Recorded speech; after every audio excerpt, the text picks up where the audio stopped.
This is Ethan Sachs, comic book writer and journalist, and I am a Trandoshan Star Wars fan. You're listening to Around the Galaxy.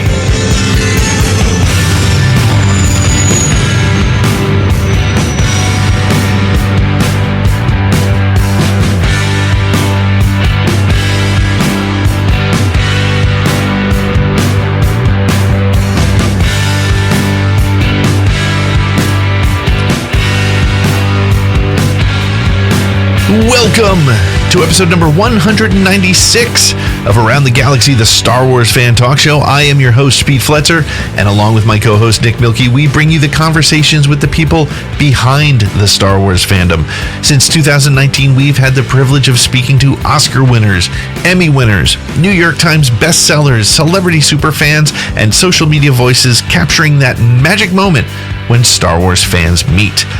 This week, we are speaking to Ethan Sachs, fresh off the very popular Bounty Hunters comic book series for Marvel.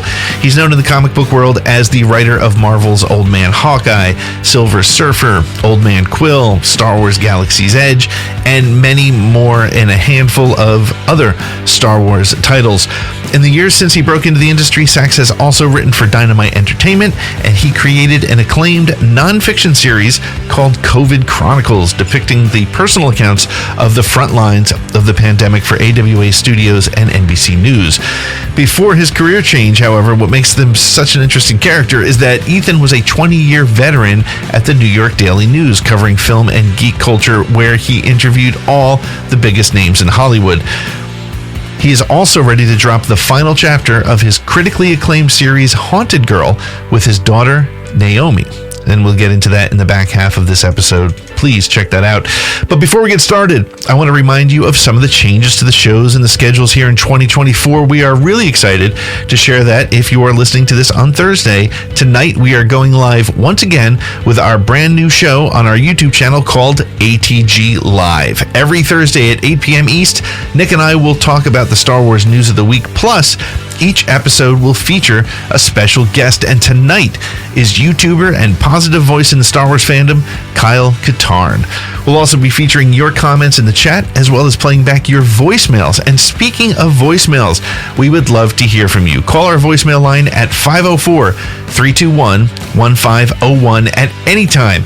Leave us your Star Wars hot takes, your comments on the show of the week, ATG Live, whatever. Leave us a voicemail and we'll be playing it on the show. Call us at 504-321-1501. That's 504-321-1501. Call us anytime. And if you missed the live show, we're putting in the replay in the podcast stream right here on Mondays, so keep your ears open and ready for that. You can also follow the show and engage with us on social media. Look for us on Twitter at ATGcast, and everywhere else you can find us at the SSW Network. Follow us today and be part of the conversation. And finally, if you'd like to be part of our live virtual audience when we record episodes of Around the Galaxy and Podcast of the Wills with celebrity guests like this week, head on over to the SSWnetwork.com and click Join SSWN for as little as $3 a month. You'll get some free swag and the links to be part of the live virtual audience. And now, our interview with Ethan Sachs after these messages.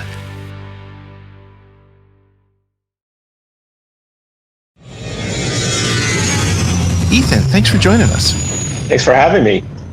So since I did such a wonderful job of introducing you, maybe give a quick overview of who Ethan is for the people who may not know you yet.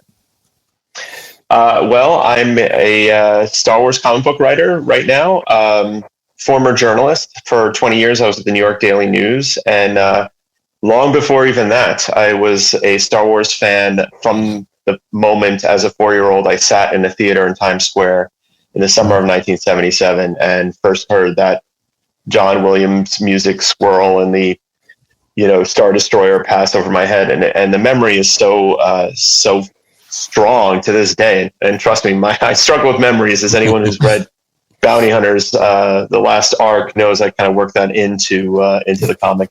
But the memory is so strong that it's like my father, who passed away in 1995, is still there smiling. And so I've had over the years the honor to interview George Lucas and Carrie Fisher, may she rest in peace, and Mark Hamill, I've gotten to write Star Wars, among many other things. In fact, I will just quickly turn this around so you can see like what I see on my desk.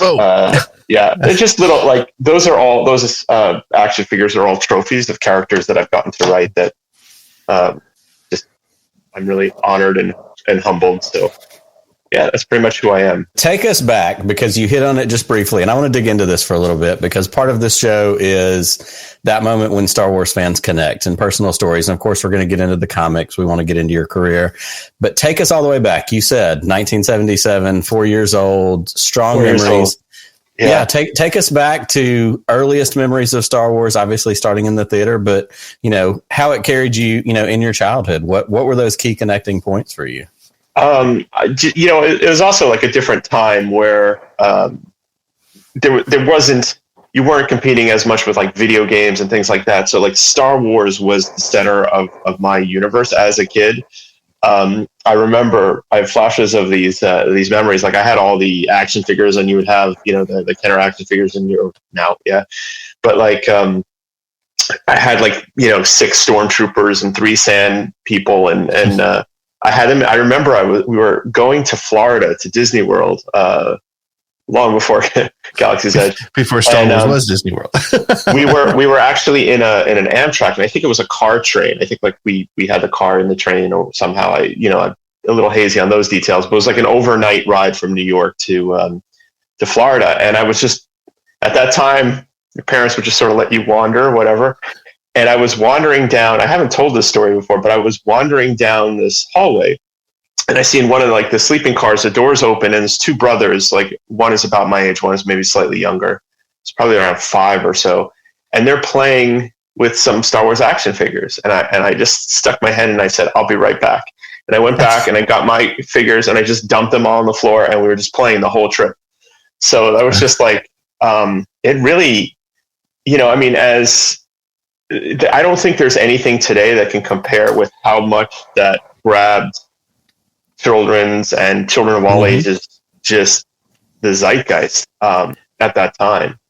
It's so funny to hear you say that as a story, because it's true. Like I was 7 when I saw it, and I think it was.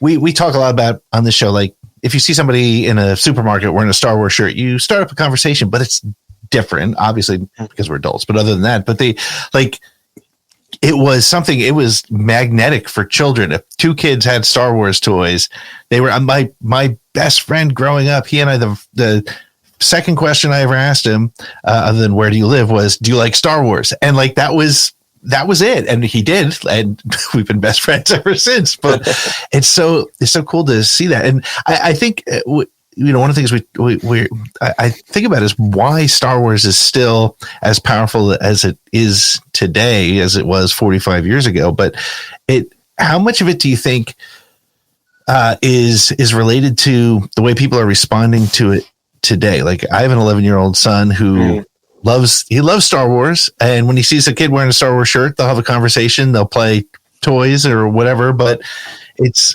intense, but not the same way. Do you think that's what sort of carried you into the direction you went? Yeah, I mean, it's interesting because it's changed so much over the years, and I think that's great. There's so many new ways for people to come in. There's a whole generation after me that the prequels are their entry points, and that's their, the nostalgia revolves around that. And then you have another generation after that, and then whether it's the Clone Wars series or the newer movies or whatever it is, it could be comics, books, video games, even a trip to Disney World, Disneyland. And so they're entering in from a different place. And I think like one of the great things about this franchise is, unlike just about any other franchise out there, everything connects. So they're all pieces of this incredibly beautiful puzzle. And so, there's no real barrier of entry. Like you can come in from wherever you want and discover it. My 19-year-old daughter is a big Star Wars fan, but she wasn't always. I think I was patient. I waited till 3, and then I plopped her down in front of the TV, and I showed she made it through like halfway through the first Star Wars, and she just wasn't interested. But like her favorite characters now are Ahsoka, and largely from the animated series, and she loves Rey. I have a picture of her with Daisy Ridley, and so like it's just, and I love all those characters too. But I came in through, the original series, so like, I discovered it that way. It's just great that there's so many different ways to get in. I will say this too. It was such a, I'm going to sound like a cranky old man. I don't You're in the right spot. You're in the right spot. You're in good company. I think younger generations realize what it was like in 1980 to see Han Solo frozen in carbonite and have to wait 3 years to find out what happened. Like that's like, you can literally go to Disney Plus. You don't even have to wait 5 minutes.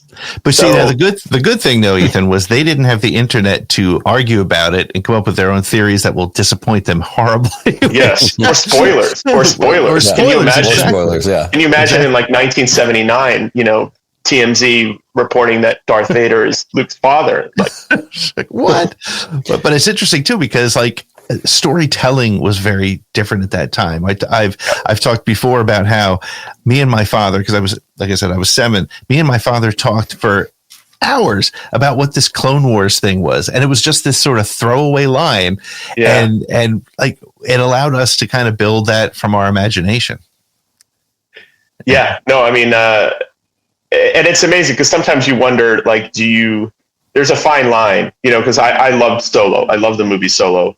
Mm-hmm. But the one thing is, not knowing what the Kessel Run was made it more mystical.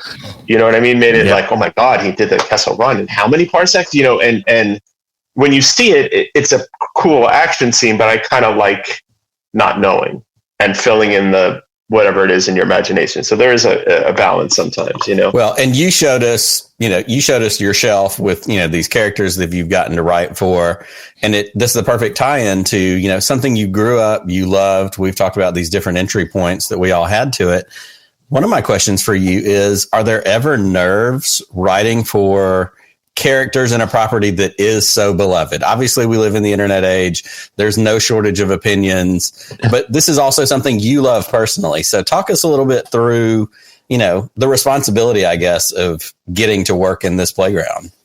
I mean, I take it seriously, but I would be lying if I overinflated the crushing sense of dread or something. Like, it's fun. It's just, I have, and the other thing too is I work with incredible editors at Marvel and incredible, I call them the Jedi Council, the story group, at Lucasfilm, and like, they won't let me go too far off the rails, Right. They are as protected because they love these characters, and and I wouldn't, I'm not pitching a storyline to, kill Luke Skywalker, and it turns out that there's a Claudite replacing him this whole time or something. Like, I'm not going to pitch that story. Right.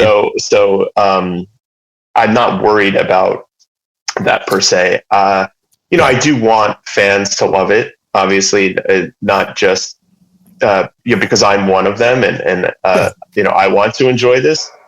And the other thing too is, a lot of the time, most of my comic work has been characters that are not necessarily the A-listers, so that gives you kind of some more freedom sometimes, Mm-hmm. Like, if Dengar gets hurt along the way, does anyone really mind? I don't know. I did run into somebody at Star Wars Celebration in London who was dressed in this amazing cosplay as Dengar.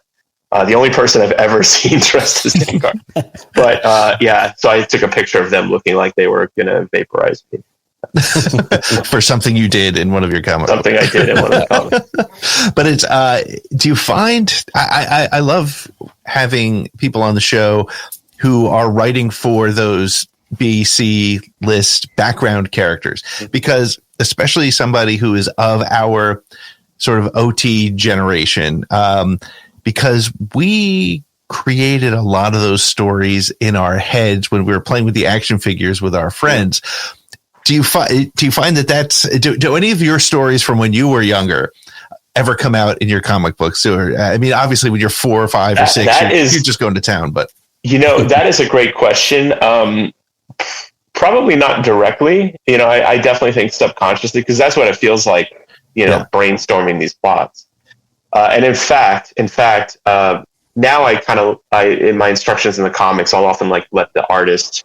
I'll say from page 11 to page 13, there's an action scene, and as long as we hit these 3 beats and stuff, I let them choreograph it because they're the visual experts and they enjoy it. But I used to and I credit Charles Soule. I read one of his scripts and I was like, oh, that's actually genius. Why am I choreographing every little moment in every panel when but what I used to do is I would take I'm just grabbing 2 random action figures. I've never had Mace Windu fight Jango Fett in a comic, although that one probably wouldn't end well. Anyway, so I would literally sit there with these action figures and try to figure out, okay, could he punch this way? And so my wife would walk in, or my daughter, and it'd be like, are you working? And I'm like, I'm working. This is important work. Don't disturb me. And so, I have to wonder how much has changed, over the course of 40 years. I don't know. They walk in, you're like, pew, pew, pew. You will die, Jango Fett. That's great. Well, you talked about this. By the way, I just want to show this is the last 2 of the original Star Wars action figures that I own, because my mother, who I love very much, we were moving, and she gave away my entire collection. Yes. And she was like, we're moving. We can't bring everything or whatever. And she told me afterwards, and she thought it was anyway, I'm over it now. You're over it. So, wow. Yeah. I had many hours. My Star Wars figures are buried in a sand pile at my friend's house from when I was 7 or 8 years old. So, but here's the thing. I look at it this way. There are times where I'm like, oh, how much money is out in some sand piles? But then I think about, I had a great time doing it. I had a great time playing with it. That's what they're for. That's what they're all about. And I love that. Again, Star Wars fans of our age, we all have these stories, because I moved twice when I was in 3rd grade from Illinois to North Carolina to Alabama. And in the midst of packing up and moving twice in the same year, that's where most of my stuff went. It got sold or traded or not a part of the move. I don't know what happened, but they didn't make it to Alabama for our final destination. So we've all been there. We've all experienced that. Yeah. It's also funny, the only action figures they didn't want were the Ithorian. Exactly. They wouldn't even take him for free. It was before he had a name. He was just Hammerhead. That's all he was. Just a Hammerhead. You talked a little bit about the story group, and I think that there's this image that people have of you call them the Jedi Council. I think people feel like those who don't know what story group is like, they feel like you go into this giant chamber, and Paulo Hidalgo is wearing a robe and he's blessing your stories. How does the reality of working with the story group, and do you have any sort of fun stories about any interaction? Well, I mean, I think some people who haven't, comic book writers and others who sort of haven't worked in this way, often are like, oh, that must be hard. You're sort of serving to bosses, and that there are going to be extra notes. There has not been a single note I've ever received from them that was arbitrary, or it wasn't that didn't make sense. Once in a while, I don't know if I can tell this story or not, but I had a storyline early in Bounty Hunters, and I wanted to use Fennec because at that point she was dead, as far as we knew, in The Mandalorian. And I was like, hey, this is set years before, and she's working as an assassin. It'd be cool to tell the story.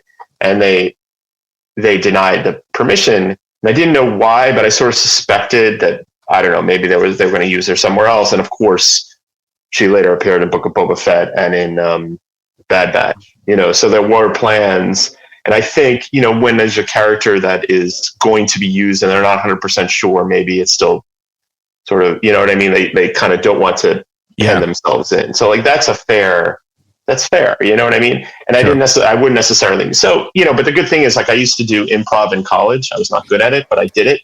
And the whole thing with improv comedy is like you are standing on a stage and the audience gives you a suggestion, no matter how stupid that suggestion is or how unrealistic that suggestion is or whatever, like you got to roll with it.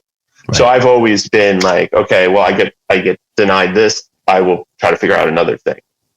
So the Fennec Shan became Deathstick, who was a character on a cool video game from a few years earlier, is basically like a kind of a ninja looking character. So it worked out, you know. And the thing is too, like a lot of times they don't just give notes that are like, okay, well, if you're going to use like a TIE fighter slightly out of the ordinary, here's some like TIE defenders that were used, you know, and then they'll send like a whole bunch of reference images. So they're like, if you want to use the improv analogy, they're like the best scene partners because they just come up with solutions, you know, or like, well, how about this?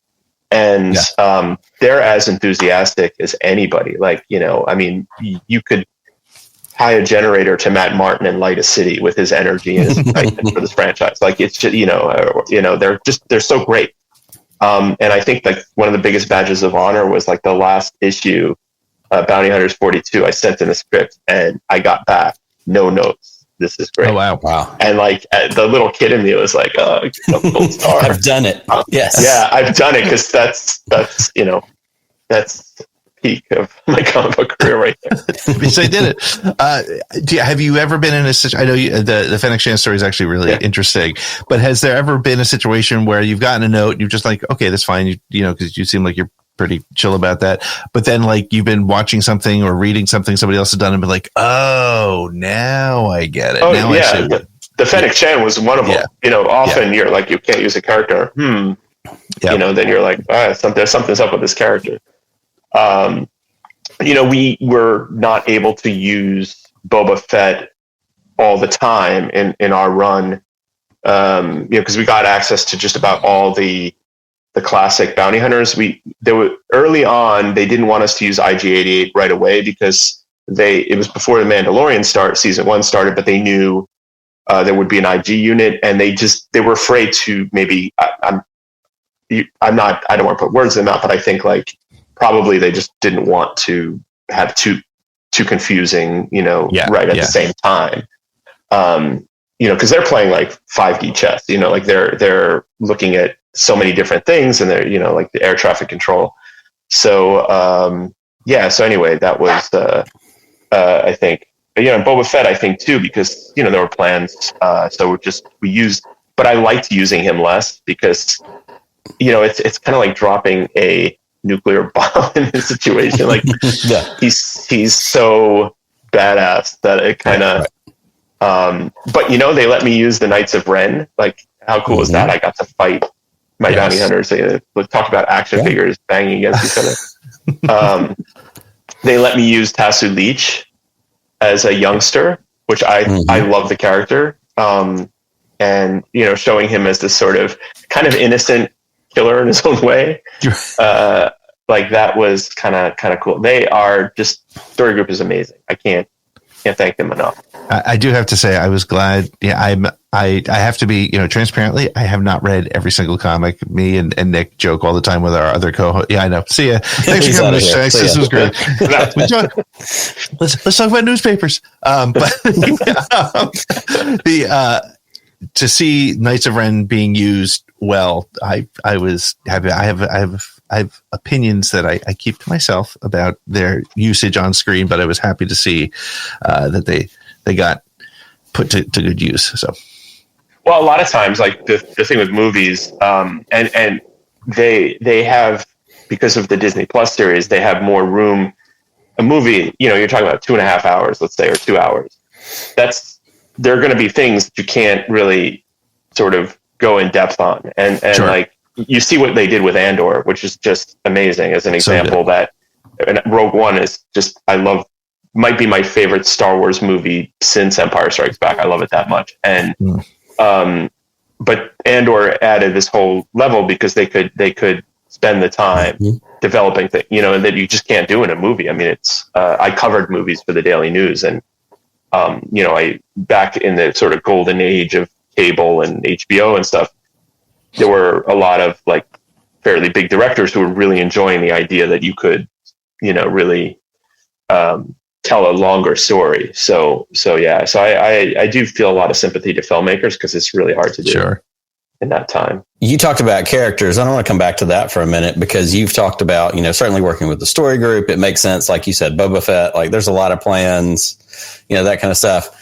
But you've kind of had this great cross section of newer, lesser known Pete Setter, BCD characters, hardcores are going to know Afra, you've got Valance, you've got some of these characters, but then you've also got Boba Fett, Dengar.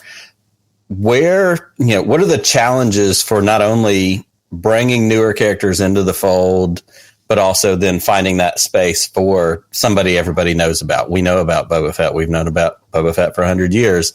What are the challenges in kind of mixing these, two kind of levels of characters, I guess?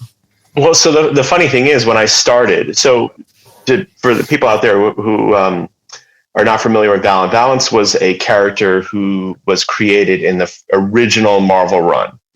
And there were certain things, like he was a former Imperial who was critically injured in they don't really, I can't remember if they spelled out exactly how, but he became a bounty hunter, and it turns out that he was cyborg. A lot of people say now, oh my God, Valance is a ripoff of the Terminator, but actually Valance predates the Terminator by I think 6 years. So, and then he turns out he hated droids because he hated himself, basically, because he felt that, so that was the original character. And my editor, Mark, came to me and said, like, we want to do a series and him be the point of view character because, he's a Marvel character and, he could basically be like this badass action star in space. But like, I wanted to make him a veteran with PTSD. It's like how I saw the character. But at the same time, I think some other people at Marvel were very excited by the idea because a lot of them are around my age and they grew up with the same bed sheets that I had with the classic bounty hunters. They like the idea of getting as many of those as we could. Knowing that it'd be a little bit before IG 88 and Boba Fett would sort of come and go. But the rest of them were sort of fair game. And so I tried to find a way to kind of combine those two edicts. And the way in was, it's basically like an ensemble book, as it turns out. So it was, you think about a big, jazz band or something where everyone has their solos, but they're still playing a coherent piece of music. And then you get your cool solos. And so like, I tried to do that, occasionally I do a Bosk issue or something like that, the coolest thing for me is there are two characters who I consider classic characters, Zuckuss and 4LOM, who apparently that's how you pronounce it because I've been admonished. 4LOM. Yes. So that's the official. I just want to be clear because I've been saying 4LOM for 40 years. I've been saying 4LOM since I got the action figures wrong. That's how long it's been since I said. No, it's 4LOM, and the reason why is you say things phonetically, like C3PO, so that people know how it's spelled. Like that's the reason. So anyway, 4LOM or 4LOM for those of you of a certain age.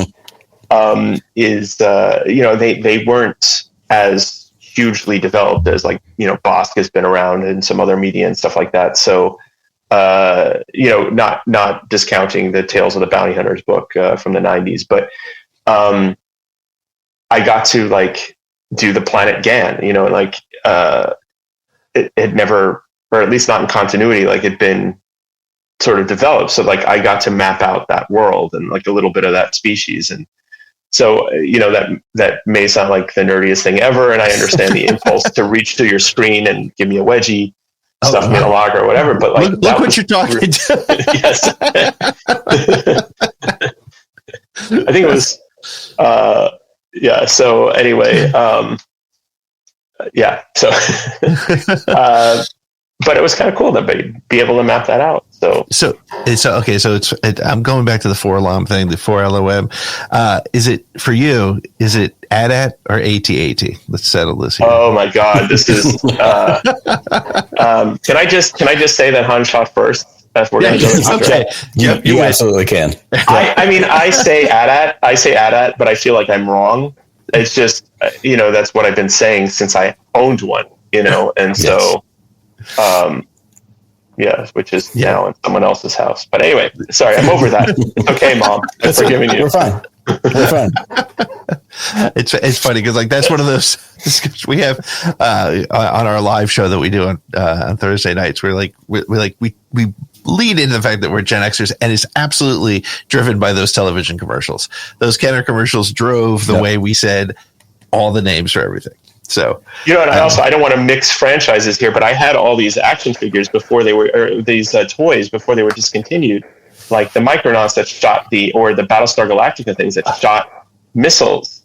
And I don't know if it was just urban legend about kids losing an eye or something, but I had those before they discontinued. Ethan, it's funny you said we just talked about this recently. I actually shot a Battlestar Galactica Viper bullet down my throat at 8 years old, and I remember you were the kid. I remember my mother holding me upside down, trying to get it out, slamming my back. So I don't know if I was the kid, but I Patient was Zero. Pete ruined Rocket Fire Boba Fett for everybody. I ruined Rocket Fire Boba Fett for everybody.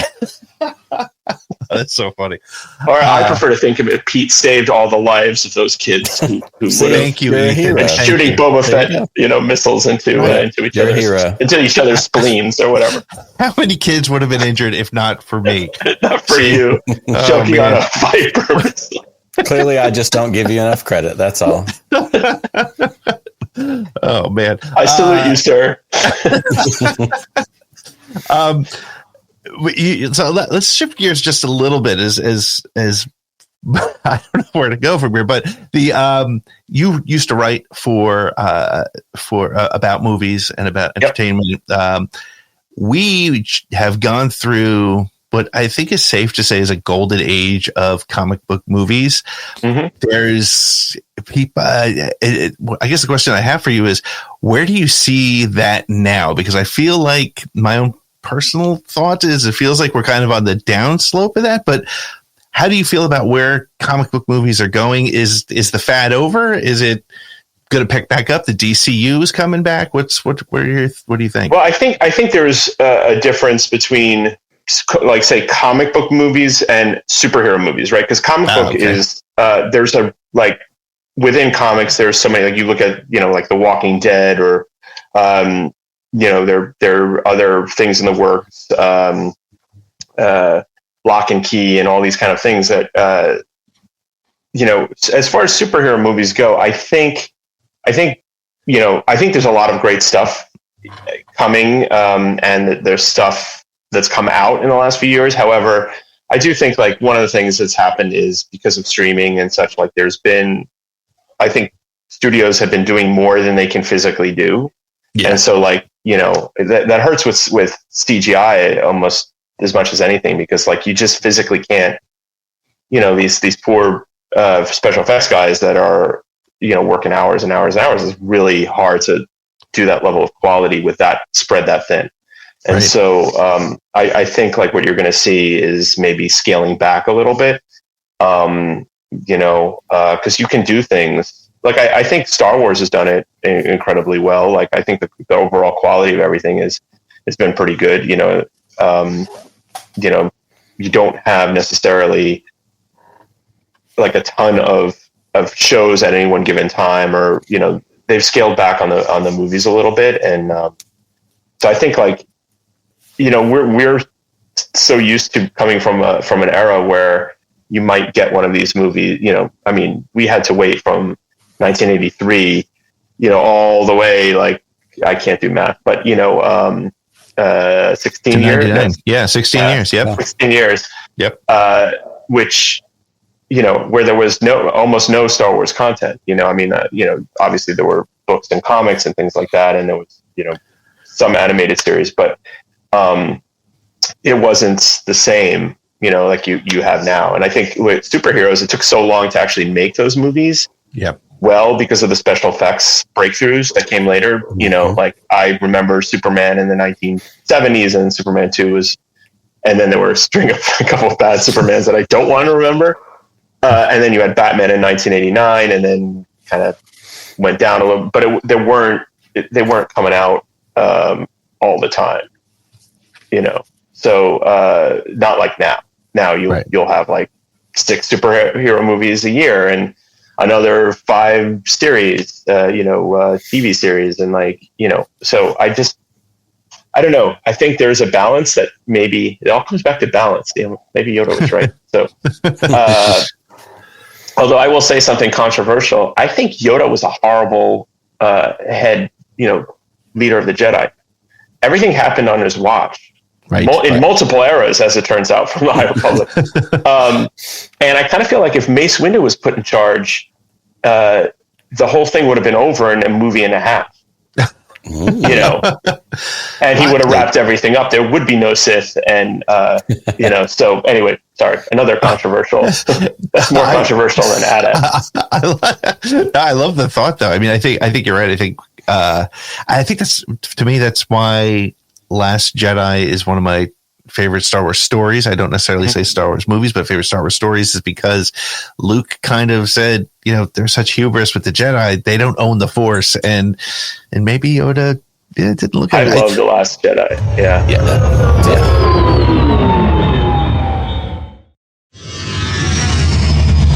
And I want to ask you about Haunted Girl, which you wrote with your daughter. I've seen you talk about it in other interviews as it relates to mental health. That's something that's very important to me. I have several members of my family who have struggled with issues with bipolar. I'm a dad to 4 daughters. Like, everything about this story, connects me on a certain, on various levels. I'd love to hear you, tell our listeners a little bit about what Haunted Girl is, where it came from, working on it with your daughter. Well, first of all, Nick, I want to thank you for sharing that story, because one of the things I found, once our mental health family journey began, was like, people don't talk about it enough because there's still, some people feel a stigma or whatever it is. And I think the more people know, almost everybody is struggling in some way, and like, you're not alone. And like, this is not something like, oh, something is wrong with you or something like that. Like, this is part of being human. And, I think it's so important to just like lean into this and talk about it. And so, in the spirit of that, what happened was in the spring of 2019, my daughter was a high school freshman, and she had basically a breakdown. There were some warning signs that we completely missed. She was, battling severe depression and anxiety, and was feeling suicidal. And we ended up taking her for observation. The school told us we should, to the hospital, and she ended up getting hospitalized. And, we had we were so unprepared, like, our entire world changed, like, instantly, like, the span of a day. And, that started, the thing is, like, with hospitalization is like, it's supposed to be temporary. And then you find a better, therapy, meds, whatever the plan is.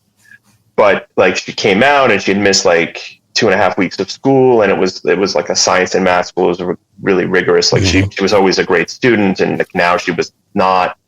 And so she stopped going to school, which, so there was this whole chain reaction. And like, while she was in the hospital the first time, so she ended up being hospitalized 3 times before we were able to get like some kind of stability going. And I was writing, actually, I think the second issue of Star Wars Galaxy's Edge from the hospital cafeteria, like, so that I could be there for like visiting hours. Excuse me. And I wrote down a lot. I wanted to write a story. I had the idea, like, I wanted to write a story that would inspire her to keep fighting and want to live. And so I wrote down a line in a reporter's notebook that I had, which was, "The fate of all life on Earth rests with a girl who doesn't know if she wants to live." And that was, I had no story, but I wrote that down. And then over the months, I came. Sorry, my cat is meowing. My cat has heard the story before. But anyway, so basically, over the months, I worked with this artist, Marco Lorenzano, who I'd worked with a few times before, and started coming up with an idea. And we brought it to a publisher that shall remain nameless. It looked like it was going to happen, and then the pandemic hits, and like, that went away. And as we kept kind of getting close, but not, a lot of publishers were a little nervous about the subject matter. My daughter, this was about a little bit more than a year ago now, I guess a year and 3 months or something. I approached her. I was like, hey, like, she's in a much better place. She's in college now, still battles the same stuff, but it's, further along, I guess. So she was able to write, and I said, would you be willing to write this? Because you'll lend an authenticity that I'll be like, otherwise I'm like Steve Buscemi in that meme, like, how's it going, fellow kids? Because she could do the dialogue, she could do what it's like to feel this, like, and all this kind of stuff. Right. So the result was this comic, 4-issue comic, where it's about a Cleo, who's a high school student who is kind of fresh out of the hospital, trying to reacclimate to school, and then sort of finds herself at the center of a supernatural apocalypse and sort of has to fight through these feelings to exist so that everyone else can, bringing it back to the thing. So anyway, I'm pretty proud how it turned out. And it's 4 issues. The 4th issue comes out in February, and then the trade comes out in May. And we teamed up with the American Foundation for Suicide Prevention and most recently the American Psychiatric Association. I have to remember. And then they provided like sort of resource guides in the book. So. That's outstanding. I love that. And I learned about it doing research for our interview with you. I didn't know that it existed ahead of time, full disclosure. But like I said, mental health is so important to me. I've got 15-year-old twins. My wife, who in 2018 was diagnosed as bipolar, and we went through a very similar, not my children, but my wife. We went through a couple of months. She wasn't able to work. It was a big thing. And as a family, we went through it. And I love what you said about certainly the stigma of mental health. And we hear that, periodic. We hear it more now with social media. But, when you go through some of these issues, whether it's you with your daughter, whether it's me with my daughters and my wife, mental health is one of those few things, like, you can't really go through it with other people. Like, you have to go through it on your own, come out the other. People know things are wrong or something's going on, but like, it's not a way to invite them in, because anxiety is an issue, depression, it keeps people out. It's a different thing than a lot of things that we deal with, whether it's cancer, illness, other kinds of stuff like that. But to have these resources, to have people like you guys who are willing to step up and share your story in a way that other people get to relate to, that's really powerful. And that's really special to me. So I am personally excited to go, get the first 3 issues. I'm looking forward to that last issue, because it's something that people in my house will certainly look forward to reading, connecting to, and I want to see it myself. So thank you for being willing to, share your vulnerability. That's a big deal. And that's something that's special as a creator, no matter what. So I really appreciate that y'all are able to do that. I appreciate it. And one of the metrics that I'm proudest of is I went a little bit with my daughter, but I went sort of on my own for a few stops. I think I went to like 12 cities or 12 stores, 11 cities, 7 states, 2 countries, whatever the grand total was. And there was one stop I remember, people are always telling you their personal stories at these signings. And one in Annapolis at Third Eye Comics, this teacher came up to me and he said that, he read it and he bought a few for students. And one of his students who was struggling called a suicide crisis hotline in the back of the book. So I was like, okay, that's one. Yep. That's no matter what, this can be a total sales flop, whatever else happens. That's one life that was slightly better. So like, okay, I think that's a success. For sure. To reiterate, the first 3 issues are out now. Yeah. Issue 4 will hit in February, and then it's on Image, right? It's Image. Yeah, it's Image and Syzygy. Syzygy is an imprint of Image. Okay, very cool. That's great. We'll be definitely on the lookout for that. All right, I'm going to switch gears one last time on us. We do this thing on the show where we have it's called our 10 question segment, and we sort of like behind the actor's studio or inside the actor's studio, whatever, something to do with the actor's studio, inside the actor's studio. But they're all Star Wars questions. There's no short or long answers, however you want to answer it, and there's no wrong answers, but we won't judge you, but the internet will, of course. Yeah. So I'll lead off with our first question. What is your favorite Star Wars movie, TV show, or book? Well, Empire is my favorite. I can't separate the nostalgia of it. So I would say, quick answer is Empire. If you want me to name each of those, I can. But let's get the other two. Sure. Favorite series, definitely Andor. You know, I would have answered Clone Wars probably before I saw Andor, but Andor hit me on a level. Book, God, that's tough. I've reread it a lot recently, but I love the Tales of the Bounty Hunters. Like it's, I don't know that that's necessarily my favorite, but I've gone to it so much recently. I also have a lot of talented friends who work in this business, like Adam Christopher, you know, Shadows of the Sith. I love Daniel Older, Charles Soule. You know, so I feel like I should answer one of theirs. So I'll just say all of them. I know that's like I love all the books. Yeah, and ditto for the comics. Yeah. No doubt. And Battlefront 2 for the video game. But I'm not a gamer. It's just because I got to sort of dabble in it a little bit for research. So yeah, I'm not a gamer, but I used to be a gamer, but I had to quit cold turkey because I would be like, I'd sit down and 7 hours later. Yeah. Well, I was very fortunate to be able to talk to Kevin J. Anderson on this show a couple of years ago. It was just so cool to talk about that EU world and just the stories he tells about how like you guys have the story group. They had like a quick phone call. Hey, I'm thinking about using this character. And they're like, I don't, because I'm planning to kill him off in this. Okay, I will use like a. Yeah. So anyway, it's like the Wild Wild West. Right. Well, the slightest, we said these are Star Wars questions. That was only the tiniest bit of a lie. The second question in our 10 question quiz is, what is your favorite non-Star Wars movie? My favorite. Okay. Well, my favorite movie of all time is a little obscure. It's called Les Diaboliques. It's a French movie. It is the best Hitchcock movie that Hitchcock didn't make. It is available. Yeah, it is a fantastic. It's got the best twist ending. Awesome. Yeah, it's just a thriller. I think it's 1958. I might be getting wrong on the year, but it's I'm going to look it up. I like worth your time. Yeah, and I would say Empire is a close second. So okay, there you go. Yeah. Cool. We saw some of them, I think, but what is your favorite Star Wars collectible that you own? It doesn't have to be something that anybody can buy. It could be whatever your favorite collectible I don't know if you count this, but I'm very happy with this. It's recent because I got it in London. I know it's not a party till someone strips on this podcast.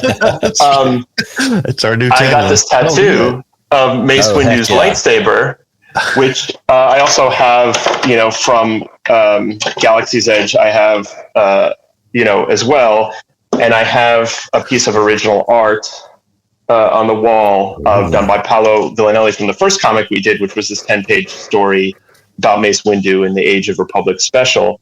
And the reason for all the tattoo, all this stuff, is my very first Star Wars story was about Mace Windu's lightsaber, so it will always be special to me as my favorite artifact in the galaxy and my favorite collectible.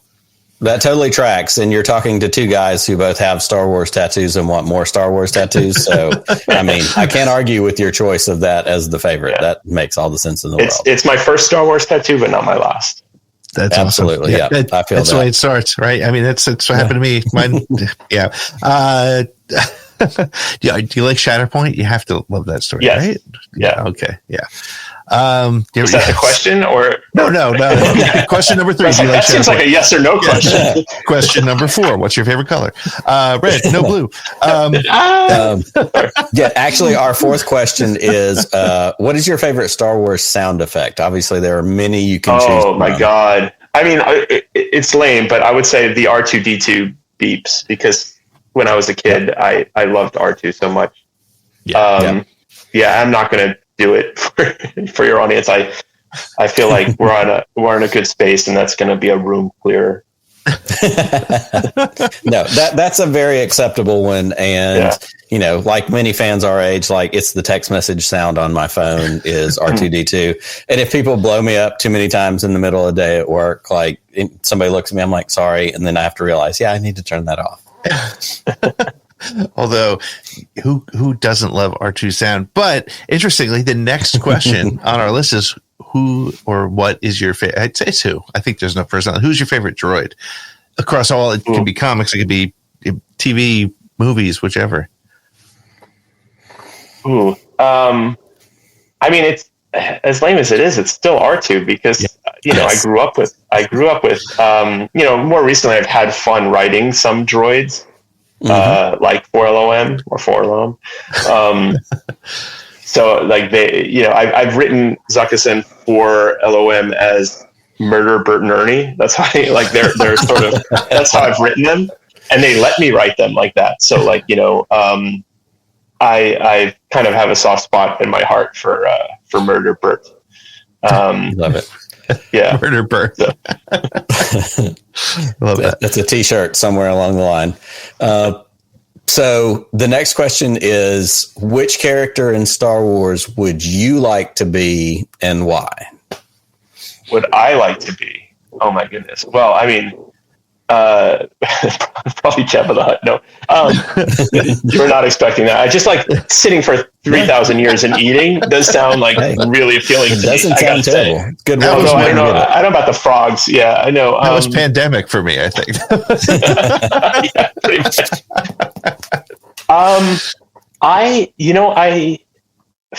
God, that's tough. Who I'd want to be? I kind of like Bosk because he just does not seem. I've never, certainly as writing him, like he's just so self-adjusted and like at ease with himself, and I envy that. So yeah, I'm going to answer Bosk. Okay, it's a great answer. You're the first one in 195 episodes to answer Bosk, by the way, or Jabba the Hutt for that. I feel like somewhere there's an FBI profiler right now saying, "Oh, this is going to lead." Yeah, I'm taking notes. Yeah, just in case. Yeah, it's a very specific FBI profiler, by the way. It's great. I think you gave us some of this before, but what is your Star Wars unpopular opinion? Oof. I didn't. Well, I would say probably Yoda is my least. Yeah, so definitely that. No. Yeah, I kind of feel like at some point it'll be revealed that Yoda was secretly Sith and just working to undermine the Jedi from within. That's like in 50 years from now, like that's going to be the big plot twist. It's going to be Yoda's going to be like Ray Winstone in Crystal Skull. Like he's a triple agent, like he went back. He's forgotten what side he's on. He's like, he doesn't even know. Yoda Palpatine. Oh my goodness. There we go. Hashtag Yoda Palpatine. That's right. We've started a whole new thing. We'll light the fandom up tomorrow. All right. Yeah. So our final question is, and I'm going to do this for you. Not yet. No, we have a couple more. Oh, wait, did I miss one? You did. Oh, that's right. I didn't scroll to the bottom of the page. Excuse me. The next question, not the last question. The next question, and I'm going to do this for you because you're a fan of our same certain age. We're going to take the Millennium Falcon off the table because this is what we do. Which, if you could own any spaceship or vehicle in the Star Wars universe, what would it be, not including the Millennium Falcon? Well, I'm going to say Django's fire spray because by the time Boba got his hands on it, there you go. Like kind of scruffed up a bit. But I'll say Django's fire spray. Okay, that would be my answer, even if you put the Millennium Falcon on the table, because very good. Just the whole, the physics of it, it's awesome. I'd probably it'd just be hovering if I was flying it, and it would just be doing this, like, back and forth, like over some spaceport. I think that's the most underrated thing in The Mandalorian is that scene where they're just sitting in the ship and you're watching like the outside world. Yeah, because we never got to see that much of it, in live action. Our toy became an actual thing in a TV show. Yes, right. Yeah. I have my giant one back here, and it's just yes. And I hope wherever my ship is, whatever family has taken it from me through my mother, that they're enjoying it now. So. I'm over it though. You should move on. You seem like you've gotten over it a little bit. We got a couple more. Second to last one is, what is your favorite Star Wars moment? Wow. That is a tough question because it's hard to narrow down to one. Mm-hmm. Like everyone else, I loved, and I'm gonna say, like, right now, it's probably the Darth Vader scene in Rogue One, because it wasn't just about oh my God, this is awesome seeing Darth Vader like leave his way through all these extras, but what it really was realizing that it tied right into the beginning of A New Hope.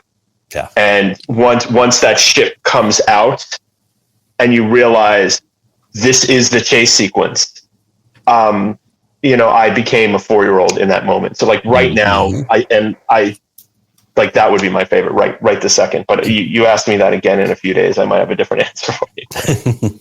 Totally a fair response, and totally fair to go, yeah, it's going to change. I've been in this for, the last 46 years or however long. Like, it's going to change depending on where we are.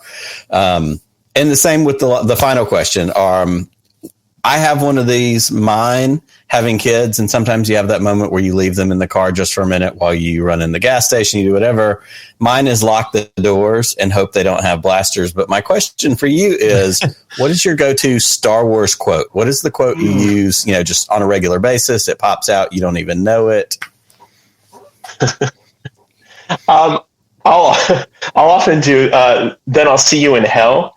Because it was such an overreaction that I will sometimes do it as a joke, which my wife does not find funny. So like, I'm going to get some groceries. Then I'll see you in hell. It amuses me, but I don't.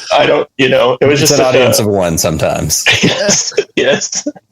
I love the writer's perspective, because I never thought of it as an overreaction, but now that you say that, it is like it is the most extreme response he could have. Like, I'm trying to look out for you. Yeah, I'm trying to look out for you, and that's. And Han Solo's like, "Cool, screw you, dude." Yeah. So, but at least at this point, my wife knows what the reference is, so it isn't divorce lawyer. But this first couple times must have been tough. Material. But. Yeah, but yeah, so I do find that one fun. McClunky is. I'll just say McClunky once in a while. I don't even know what it means. Doesn't matter. Doesn't matter. Yeah. Well, Ethan, this has been a ton of fun. I'm so glad we were able to get some time together. Where can people follow you and keep up with you and learn about and keep up with what you're working on? So I'm on X/Twitter for now, and I'm also on Instagram and Blue Sky. It's just usually it's either Ethan J. Sachs or Ethan Sachs. There is like one other Ethan Sachs that's spelled the same way. That is, who I actually got to meet in Washington. I befriended him on Facebook. I was like, I don't know you, but you have a really cool name. And I actually got to have a beer with him in Washington. And he's younger, better looking, and more successful than I am. So, yeah. So I'm in the top 2 of Ethan Sachs as far as I know. Although there may be others. Who knows? Okay. Well, cool. So follow. As they say in Caddyshack, you got that going for you, which is nice. Yes. Well, Ethan, thank you so much for hanging out with us. This was a ton of fun. We hope to have you on again sometime. Actually, we do our we do a live show on Thursday nights. Maybe when Haunted Girl comes out, you can pop in and hang with for 20 minutes and talk about that when you get the trade or the episode. I'd love that. I'd love that. Yeah, we'd love to have you back. But thank you so much, Ethan. This was a blast. Well, thank you guys for the trip down memory lane. It's a lot of fun. Well, that wraps it up for this episode of Around the Galaxy. Thanks to Ethan, and thank you for listening. If you had fun, please like, subscribe, share, rate, and review it. Make sure to follow us on all your social media channels at the SSW Network, and head on over to the sswnetwork.com for more information about the shows, links to our merch, and ways to become a patron for as little as $3 a month. This show has been copyright 2024 Pete and Seat Studios, and our music is by the band Apollo's Ghost.